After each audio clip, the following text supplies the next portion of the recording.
you've achieved everything you want. You won all the World Cups you needed to win. You've been at number one and all of those things.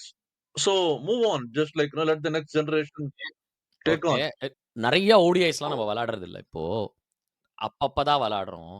நீ நீங்க எவ்ளோ நீங்க நெனச்சாலுமே வந்து, you cannot stay in touch with cricket. நீங்க எந்த அளவுக்கு நீங்க நெனைக்கிறீங்களோ. இவங்க வந்து ரஞ்சி விளையாடுறாங்களா?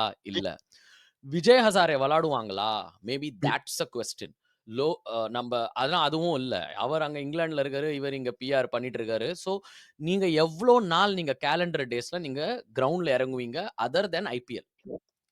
ஏன்னா, அது ஒரு தனி பீஸ்ட் அது ஐபிஎல்ங்கிறது. பட் ஐபிஎல்ல தவிர, நீங்க வெறும் இந்தியாக்கு மட்டும் ஓடிஐஸ் விளையாடுவீங்கன்னா, do you still deserve a place அப்படிங்கிறது தான் உங்க கேள்வி. ஏன்னா, எஸ்பெஷலி 2020 இப்போ நீங்க நல்ல ஃபார்ம்ல இருந்தாலும், 2027 வர வரைக்கும் நீங்க ஃபார்ம்ல இருந்து நீங்க ஈசிலி நீங்க வந்து வெளில வரலாம். And that could hurt India.